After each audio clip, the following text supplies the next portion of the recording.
Nah, menariknya seorang ulama besar, Al-Imam Syatibi alaihi ridwanullah, beliau mengatakan bahwasanya 5 ini semuanya, mulai dari hifdzuddin, menjaga agama, sampai menjaga harta, hanya bisa betul-betul terlaksana dengan baik manakala amar ma'ruf nahi munkar ditegakkan. Kalau amar ma'ruf nahi munkar betul-betul ditegakkan, nggak ada yang berani menistakan agama. Amar ma'ruf nahi munkar betul-betul ditegakkan, nggak ada orang berani merampas nyawa orang lain tanpa cara yang dibenarkan. Kalau amar ma'ruf nahi munkar betul-betul ditegakkan, ya nggak ada orang yang melakukan perusakan terhadap akal, minuman keras, narkoba, narkotika, dan lain sebagainya, dan seterusnya. Jangan sampai begitu amar ma'ruf nahi munkar ditinggalkan, orang-orang soleh di antara kalian berdoa, Allah udah nggak mau ijabah lagi doanya, karena amar ma'ruf nahi munkar ditinggalkan. Akhirnya jadi kacau, saudara. Jadi kacau balau, rusak semua-muanya.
Assalamualaikum warahmatullahi wabarakatuh. Alhamdulillah, wassalatu wassalamu ala rasulillah Sayyidina Muhammad ibn Abdullah wa ala alihi wa sahbihi wa man walah, amma ba'd.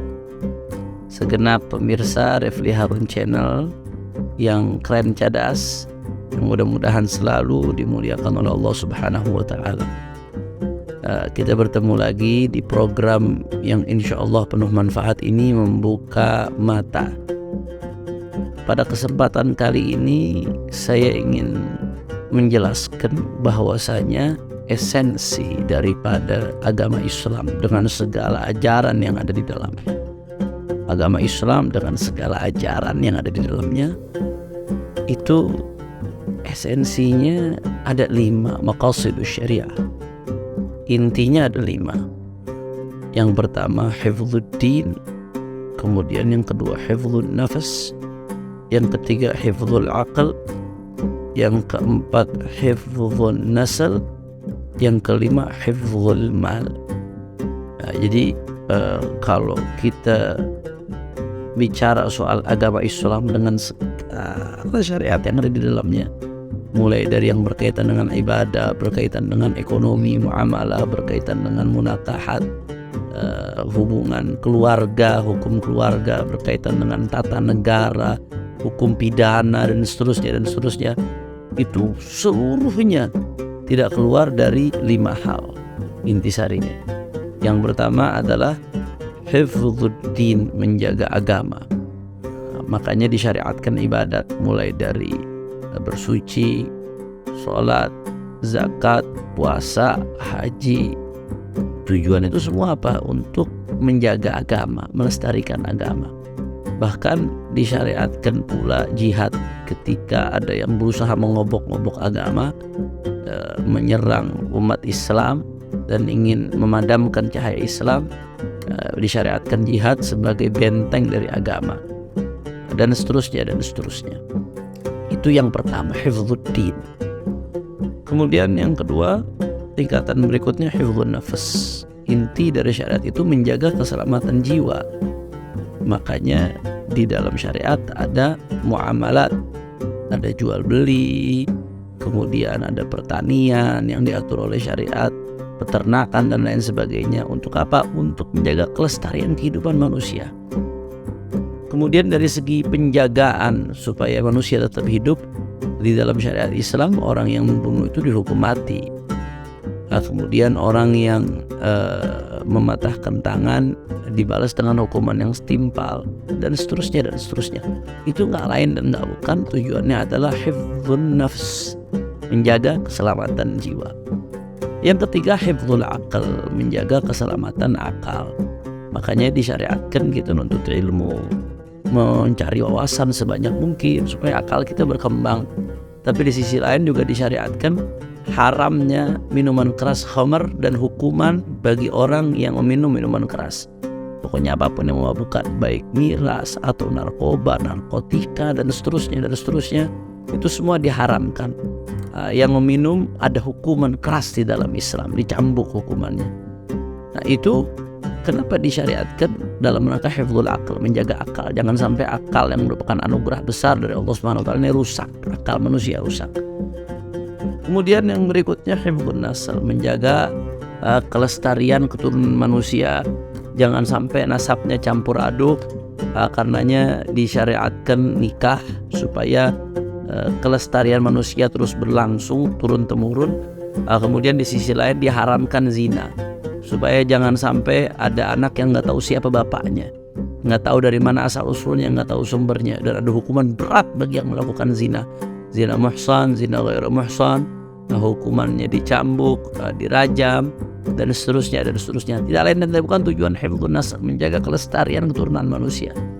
Dan yang kelima adalah hifdzul mal, menjaga harta. Makanya disyariatkan semua bab yang ada di muamalat, di hukum-hukum Islam yang berkaitan dengan ekonomi, itu untuk menjaga kelestarian harta dan menghormati hak-hak daripada manusia, hak-hak pribadi, hak kelompok, hak umum yang berkaitan dengan harta.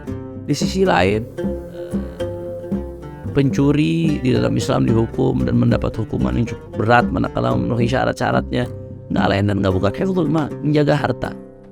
Jangan sampai ada orang yang dizalimi hak-haknya, yang dirampas hartanya tanpa melakukan cara yang benar atau tanpa dilakukan dengan cara yang benar.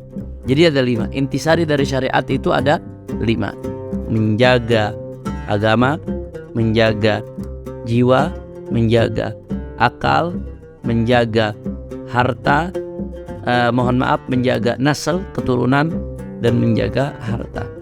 Nah, menariknya seorang ulama besar, Al-Imam Syatibi alaihi ridwanullah, beliau mengatakan bahwasanya 5 ini semuanya, mulai dari hifdzuddin, menjaga agama, sampai menjaga harta, hanya bisa betul-betul terlaksana dengan baik manakala amar ma'ruf nahi munkar ditegakkan. Karena kalau amar ma'ruf nahi munkar ditegakkan, agama akan terjaga, jiwa akan terjaga, kemudian akal akan terjaga, keturunan akan terjaga, dan harta akan terjaga. Kalau amar ma'ruf nahi munkar betul-betul ditegakkan, nggak ada yang berani menistakan agama. Amar ma'ruf nahi munkar betul-betul ditegakkan, nggak ada orang berani merampas nyawa orang lain tanpa cara yang dibenarkan. Kalau amar ma'ruf nahi munkar betul-betul ditegakkan, ya nggak ada orang yang melakukan perusakan terhadap akal, minuman keras, narkoba, dan narkotika, dan lain sebagainya, dan seterusnya. Jadi 5 ini seluruhnya bisa terjaga dengan menegakkan amar ma'ruf nahi munkar. Jangan pernah diam melihat kemunkaran, baik kemunkaran yang bersifat personal atau kemunkaran yang bersifat publik atau kemunkaran dilakukan oleh penguasa. Jangan pernah diam, karena kalau Anda diam, maka 5 maqasidus syariah ini bisa berantakan, ya ikhwan. Tapi kalau Anda terus bersuara, terus menyampaikan kebenaran, mengatakan yang hak itu hak, yang batil itu batil, dan itu merupakan fardu kifayah, maka ditinggalkan semuanya menjadi dosa. Tapi kalau itu dilakukan dengan baik, dengan tolong menolong, dengan bahu membahu, insya Allah 5 tujuan daripada agama ini akan betul-betul terjaga. Dan 5 tujuan agama ini bukan hanya tujuan agama, itu juga sebetulnya secara substansial adalah tujuan dari berdirinya sebuah negara. Artinya negara bisa betul-betul baik kalau masih ada orang-orang yang peduli untuk menyampaikan kebenaran, membela yang benar, melawan kezaliman, melawan kebatilan. Maka dengan amar ma'ruf nahi munkar, insya Allah negeri kita diberkahi oleh Allah Subhanahu wa taala.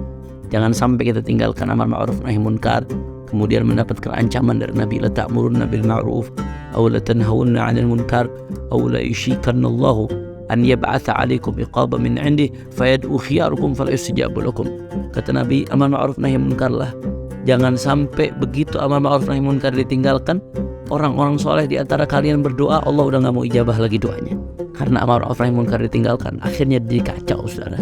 Jadi kacau balau, rusak semuanya. Sangat penting amar ma'ruf nahi munkar untuk menjaga esensi daripada agama dan esensi daripada bernegara. Ayo sama-sama, jangan berhenti menyampaikan kebenaran. Sampai bertemu di episode berikutnya. Wassalamualaikum warahmatullahi wabarakatuh.